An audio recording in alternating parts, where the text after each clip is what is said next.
नमस्कार. विलापाच्या जागी शांती, अंत्यसंस्काराची वैदिक रीत. आता आपण पाहणार आहोत गरुड पुराणातील एक सत्य. गरुड पुराणानुसार स्मशानात रडणे का निषिद्ध आहे, कोणालाही माहीत नसलेले सत्य. तत्पूर्वी चॅनलवर नवीन असाल तर कृपया सबस्क्राईब करा. माहिती आवडल्यास लाईक करा आणि कमेंट करायला विसरू नका. चला तर पाहूया आजची माहिती. जय श्री हरी. हरिओम मित्रांनो, तुम्हाला माहीत आहे का, स्मशानात रडल्यामुळे मृतात्म्याला चटके बसतात. गरुड पुराणानुसार तुमचे अश्रू त्या आत्म्यासाठी अन्नासारखे कडू होतात. पण असं का घडतं आणि स्मशानात रडणे का निषिद्ध मानलं गेलंय, यामागचं धक्कादायक सत्य जाणून घेण्यासाठी हा व्हिडिओ शेवटपर्यंत नक्की पहा. नमस्कार मित्रांनो, मृत्यू हे जीवनाचे अंतिम सत्य आहे.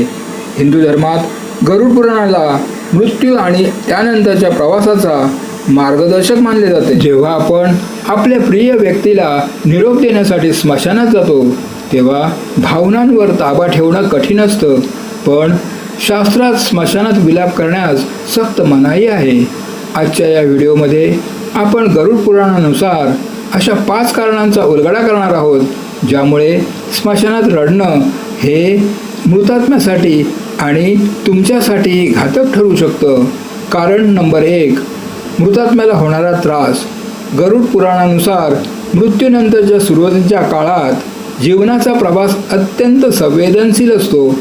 नातेवाईकांनी केलेल्या विलापामुळे मृताला नेमका कसा आणि का त्रास होतो याचे सविस्तर विवेचन खालीलप्रमाणे आहे. 1. अश्रू आणि कफाचे भोजन.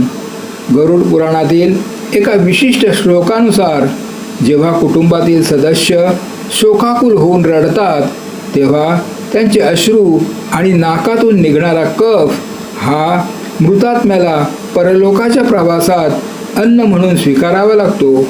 अर्थात मृताच्या ओळखीच्या लोकांनी गाळलेले अश्रू आणि कफ त्या विवश झालेल्या आत्म्याला विनाकारण सेवन करावे लागतात, ज्यामुळे त्याला अत्यंत क्लेश आणि विटंबना सहन करावी लागते.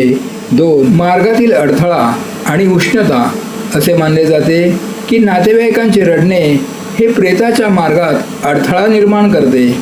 ज्याप्रमाणे गरम पाणी अंगावर पडल्यावर दाह होतो, त्याचप्रमाणे रडणाऱ्या लोकांचे उष्ण अश्रू मृतात्म्याला चटके दिल्यासारखे वाटतात. यामुळे त्याला यमलोकाकडे जाणारा मार्ग अधिक कष्टदायक वाटू लागतो. 3. मोहपाशाची वेदना. मृत्यू झाल्यानंतरही काही काळ आत्म्याचा आपल्या कुटुंबावर आणि शरीरावर मोह असतो. जेव्हा तो आपल्या प्रियजनांना टाहो फोडून रडताना पाहतो तेव्हा तो पुन्हा त्यांच्याजवळ येण्याचा प्रयत्न करतो, परंतु शरीर नसल्यामुळे तो त्यांच्याशी संपर्क साधू शकत नाही. हा तृष्णेचा आणि आगतिकतेचा त्रास शारीरिक वेदनेपेक्षाही मोठा असतो. नातेवाईकांचा विलाप आत्म्याला मायेच्या बंधनात अडकवून ठेवतो, ज्यामुळे त्याला पुढची गती म्हणजे सद्गती मिळणे कठीण होते. 4.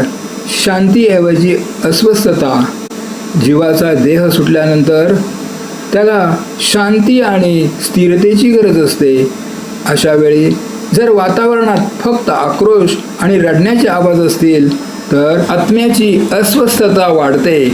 याउलट जर तिथे मौन, भगवद्गीता पठण किंवा नामस्मरण चाललेले असेल तर त्या लहरींमुळे आत्म्याला धीर मिळतो आणि तो निर्भयपणे पुढचा प्रवास करू शकतो. 5. प्रेत योनीतून मुक्ती मिळवण्यास विलंब.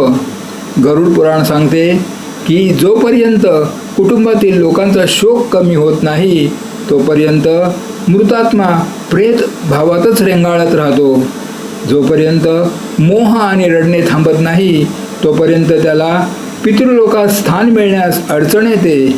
म्हणूनच हिंदू धर्मात अंत्यविधीच्या वेळी रामनाम सत्य आहे किंवा ओम नमो भगवते वासुदेवाय असा जप करण्यास सांगितले जाते. हे मंत्र मृतात्म्याला ऊर्जा देतात आणि त्याला या जगातून मुक्त होण्यास मदत करतात. रडण्याऐवजी त्याच्या चांगल्या कर्माची आठवण काढणे आणि त्याच्या सद्गतीसाठी प्रार्थना करणे हेच त्या जीवासाठी खरे सुख ठरते. कारण नंबर 2, जीवाचा मोह आणि अडथळा. गरुड पुराणानुसार मृत्यूच्या वेळी आणि त्यानंतरही जीवाचा म्हणजेच आत्म्याचा आपल्या कुटुंबाशी आणि भौतिक जगाशी असलेला मोह हा त्याच्या पुढच्या प्रवासातील सर्वात मोठा अडथळा मानला जातो. या मोहामुळे आत्म्याला होणारा त्रास आणि निर्माण होणारे अडथळे खालीलप्रमाणे आहेत. 1. मोहाचा बंध आणि अगतिकता. मृत्यूनंतर जीवाचा स्थूल देह म्हणजे शरीर सुटतो, पण त्याचे संस्कार, इच्छा आणि वासना संपलेल्या नसतात. जेव्हा नातेवाईक मृताच्या शरीराभोवती विलाप करतात किंवा त्याच्या नावाचा आक्रोश करतात, तेव्हा त्या जीवाच्या मनातील मोह पुन्हा जागा होतो. तो आत्मा आपल्या प्रियजनांना पुरवण्याचा किंवा त्यांच्याशी बोलण्याचा प्रयत्न करतो, पण शरीराच्या अभावामुळे त्याला ते शक्य नसते. ही आगतिकता त्याला प्रचंड मानसिक क्लेश देते. 2. ऊर्ध्वगतीमध्ये अडथळा. जीवाचा प्रवास हा खालच्या योनीतून वरच्या म्हणजे सद्गतीच्या दिशेने होणे अपेक्षित असते. शास्त्रात सांगितल्याप्रमाणे मृत्यूनंतर आत्म्याने वैराग्य धारण करून परमात्म्याकडे किंवा यममार्गाकडे जाणे आवश्यक असते. परंतु जेव्हा नातेवाईक रडतात तेव्हा तो आत्मा पुन्हा पृथ्वी आणि कुटुंब या केंद्राकडे खेचला जातो.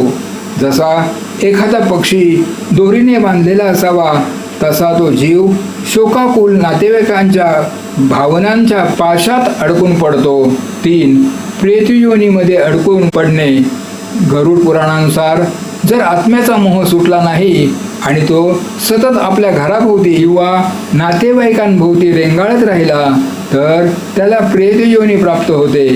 प्रेतयोनी ही अत्यंत कष्टदायक असते, कारण त्यात भूक आणि तहान लागते, पण ती शमवण्यासाठी शरीर नसते.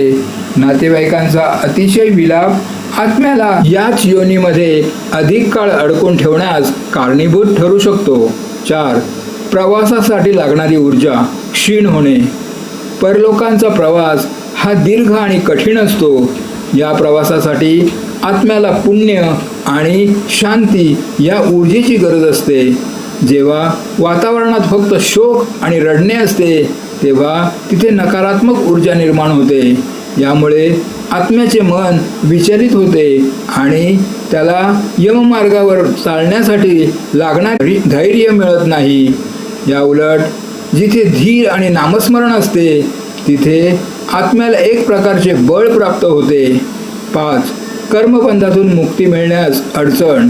प्रत्येक जीवाला त्याच्या कर्माचा हिशोब देण्यासाठी पुढे जावं लागते. मोह हा असा पडदा आहे जो आत्म्याला त्याच्या कर्माची जाणीव करून देण्याऐवजी पुन्हा जुन्या आठवणीत गुंतवून ठेवतो. गरुड पुराणात भगवान विष्णू सांगतात की ज्याप्रमाणे जुने वस्त्र त्यागून नवीन वस्त्र परिधान करणे सहज असावे, त्याचप्रमाणे देहाचा त्याग सहज व्हायला हवा. परंतु विलापामुळे ही सहजता नष्ट होते आणि तो आत्मा संभ्रमात पडतो. सार. जीवनाचा मोह सुटावा म्हणूनच अंत्यसंस्कारानंतर वैराग्य धारण करण्यास सांगितले जाते. नातेवाईकांनी जितक्या लवकर मनाचा निग्रह करून शोक थांबवावा तितक्या लवकर तो आत्मा मुक्त होऊन आपल्या पुढच्या प्रवासाला जाऊ शकतो. म्हणूनच मृतासाठी रडण्यापेक्षा त्याच्या नावाने दानधर्म करणे आणि सद्गतीची प्रार्थना करणे हेच मोहाचे पाश तोडण्यास मदत करते. 3. वैराग्य आणि विवेक यांची गरज. गरुड पुराणानुसार मृत्यूच्या प्रसंगी केवळ मृतात्म्यासाठीच नव्हे तर मागे उरलेल्या नातेवाईकांसाठीही वैराग्य आणि विवेक हे 2 गुण अत्यंत आवश्यक मानले गेले आहेत. स्मशानात गेल्यावर या गुणांचा अभाव असल्यास माणूस मोहाच्या गर्तेत अडकतो. या दोन्ही संकल्पनाची सविस्तर माहिती खालीलप्रमाणे आहे. 1. वैराग्याची गरज. वैराग्य म्हणजे केवळ संसार सोडून जाणे नव्हे तर जे नश्वर आहे त्याच्याबद्दलचा मोह सोडणे होय. स्मशान वैराग्य. गरुड पुराणात स्मशान वैराग्याचा उल्लेख येतो. जेव्हा आपण एखाद्याचा देह जाळताना पाहतो तेव्हा क्षणभर आपल्याला जाणवते की हे जग नश्वर आहे आणि आपणही एक दिवस असेच जाणार आहोत. हे वैराग्य माणसाला अहंकारापासून दूर करते. आत्म्याला मुक्ती देण्यासाठी जर नातेवाईकांच्या मनात वैराग्य नसेल आणि ते केवळ रडत राहिले तर त्यांच्या भावनांच्या लहरी मृत आत्म्याला पृथ्वीकडे खेचून ठेवतात. नातेवाईकांनी वैराग्य धारण केले की हा देह आता माती झाला आहे आणि या जीवाचा आपला प्रवास संपला आहे हे स्वीकारल्यामुळे आत्म्यालाही पुढच्या प्रवासासाठी मोकळे वाटते. 2. विवेकाची गरज. विवेक म्हणजे सत्य आणि असत्य किंवा नित्य आणि अनित्य यातील फरक समजून घेण्याची बुद्धी. मृत्यूचे सत्य स्वीकारणे. विवेकी माणूस हे जाणतो की त्याचा जन्म झाला आहे, त्याचा मृत्यू निश्चित आहे. हा विवेक शोकाची तीव्रता कमी करण्यास मदत करतो. विवेक असेल तरच माणूस हे समजू शकतो की रडल्याने गेलेली व्यक्ती परत येणार नाही, उलट आपल्या रडण्याने तिला त्रास होईल. कर्तव्याची जाणीव. विवेकामुळे माणूस केवळ भावनेच्या भरात न वाहता मृतात्म्यासाठी आवश्यक असलेले धार्मिक विधी म्हणजे पिंडदान, श्राद्ध, दानधर्म हे शुद्ध अंतकरणाने पूर्ण करू शकतो. भावनेपेक्षा कर्तव्य मोठे आहे ही जाणीव विवेक करून देतो. 3. शोक विरुद्ध प्रार्थना. गरुड पुराणात भगवान विष्णू म्हणतात की अज्ञानी लोक शोक करतात तर ज्ञानी म्हणजेच विवेकी लोक प्रार्थना करतात. शोक हा अज्ञानातून येतो. हा माझा होता, आता कुठे गेला. प्रार्थना ही विवेकातून येते. या जीवाचा प्रवास सुखकर हो. 4. आध्यात्मिक प्रगती. ज्या कुटुंबात मृत्यूच्या वेळी वैराग्य आणि विवेकाचे वातावरण असते तिथे केवळ मृतात्म्यालाच गती मिळत नाही तर जिवंत असलेल्या लोकांचाही आध्यात्मिक प्रगती होते. त्यांना आयुष्याचे मूल्य समजते आणि ते उर्वरित आयुष्य सत्कारणी लावण्याचा प्रयत्न करतात. थोडक्यात सांगायचे तर वैराग्य आपल्याला सोडून द्यायला शिकवते आणि विवेक आपल्याला सत्य काय आहे हे सांगतो. स्मशानात या 2 गोष्टींची गरज यासाठी आहे की तिथून परतताना आपण दुःख घेऊन न येता आयुष्याचे एक खोल सत्य आणि शांती घेऊन परतले पाहिजे. 4. नकारात्मक शक्तींचा प्रभाव. गरुड पुराण आणि भारतीय आध्यात्मिक परंपरेनुसार स्मशानभूमी ही अत्यंत संवेदनशील आणि ऊर्जात्मकदृष्ट्या जड जागा मानली जाते. तिथे विलाप केल्यामुळे नकारात्मक शक्तींचा प्रभाव कसा वाढतो याची सविस्तर कारणे खालीलप्रमाणे आहेत. 1. स्मशानभूमीचे ऊर्जा क्षेत्र. स्मशान ही अशी जागा आहे जिथे पंचमहाभूतांपैकी अग्नितत्वाचा वापर करून स्थूल देहाचा विध्वंस केला जातो. इथे केवळ मृतदेह नसतात तर अनेक अतृप्त आत्मा, सूक्ष्म जीव आणि नकारात्मक ऊर्जांचा वावर असतो असे मानले जाते. या शक्ती नेहमी अशा व्यक्तीच्या शोधात असतात जी मानसिकदृष्ट्या कमकुवत आहे. 2. विलाप आणि कमकुवत मानसिक अवस्था. जेव्हा एखादी व्यक्ती स्मशानात मोठ्याने रडते किंवा विलाप करते तेव्हा तिची प्राणशक्ती क्षीण होते. दुःख आणि शोक यामुळे माणसाची मानसिक ढाल कमकुवत होते. अशा स्थितीत स्मशानातील नकारात्मक ऊर्जा किंवा अतृप्त आत्मा त्या व्यक्तीकडे सहज आकर्षित होऊ शकतात. यामुळेच अनेकदा स्मशानातून परत आल्यावर काही लोकांना अस्वस्थ वाटणे, सतत भीती वाटणे किंवा विचित्र स्वप्न पडणे असे प्रकार घडतात. 3. अतृप्त शक्तींचे आकर्षण. गरुड पुराणानुसार ज्या जीवांच्या इच्छा अपूर्ण राहिल्या आहेत किंवा ज्यांना सद्गती मिळालेली नाही असे प्रेत स्मशानाच्या परिसरात रेंगाळत असतात. जेव्हा कोणी तिथे मोठ्याने आक्रोश करतो तेव्हा त्या आवाजाने आणि ऊर्जेने या शक्ती सक्रिय होतात. त्यांना विलाप करणाऱ्या व्यक्तीच्या माध्यमातून पुन्हा भौतिक जगाशी संपर्क साधण्याची ओढ निर्माण होऊ शकते, जे जिवंत व्यक्तीसाठी त्रासदायक ठरू शकते. 4. शरीरातील छिद्रांवाटे प्रवेश. असे मानले जाते की रडताना किंवा विव्हळताना आपल्या शरीराची इंद्रिये आणि ऊर्जा केंद्रे उघडी पडतात या उघड्या ऊर्जेच्या मार्गातून नकारात्मक स्पंदने शरीरात प्रवेश करू शकतात. म्हणूनच स्मशानात जाताना मौन पाळण्याचा आणि तोंड बंद ठेवण्याचा सल्ला दिला जातो, जेणेकरून बाह्य नकारात्मकता आत प्रवेश करणार नाही. 5. सुरक्षिततेसाठी काही नियम. या नकारात्मक प्रभावापासून वाचण्यासाठीच शास्त्रात काही नियम सांगितले आहेत. स्नान करणे. स्मशानातून आल्यावर घराबाहेरच हातपाय धुणे किंवा थेट आंघोळ करणे अनिवार्य आहे, जेणेकरून इथे चिकटलेली नकारात्मक ऊर्जा धुवून निघेल. लोखंडी वस्तू किंवा अग्नी. स्मशानात जाताना अनेकदा सोबत लोखंडी वस्तू ठेवली जाते, कारण लोखंड आणि अग्नी हे नकारात्मक शक्तींना दूर ठेवण्याचे प्रतीक मानले जातात. मागे वळून न पाहणे. अंत्यसंस्कारावरून परतताना मागे वळून पाहू नये, कारण ते मोहाचे आणि नकारात्मक शक्तींना आमंत्रण देण्याचे लक्षण मानले जाते.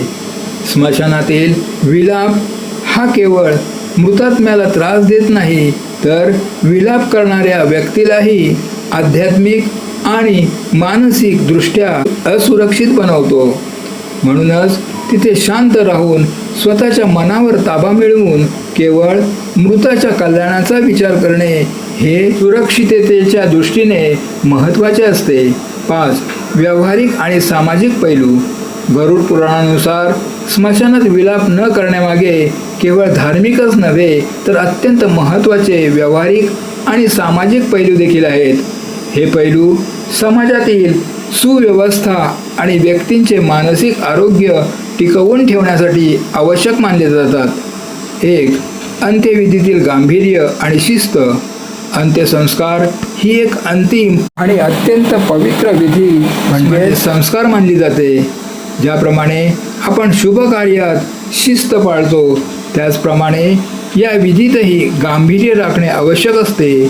स्मशानात मोठ्याने विलाप केल्यामुळे विधी करणाऱ्यांचे, उदाहरणार्थ मुख्य अग्नी देणारा पुत्र किंवा नातेवाईक यांचे लक्ष विचलित होऊ शकते. विधी शांततेत पार पाडले तरच ते शास्त्रोक्त पद्धतीने पूर्ण होतात. 2. उपस्थितांचे मानसिक धैर्य टिकवणे. स्मशानात केवळ जवळचे नातेवाईकच नसून मित्र, शेजारी आणि हितचिंतकही जमलेले असतात. मृत्यू ही घटना आधीच सर्वांसाठी दुःखद असते. अशा वेळी जर मुख्य नातेवाईकांनी संयम सोडला आणि मोठ्याने आक्रोश केला, तर तिथे उपस्थित असलेल्या इतरांचे, विशेषतः लहान मुले किंवा वृद्ध व्यक्तींचे मानसिक धैर्य खचू शकते. समाजाने एकमेकांना धीर देणे हे या प्रसंगी महत्त्वाचे कर्तव्य असते. 3. सामूहिक शोकावर नियंत्रण.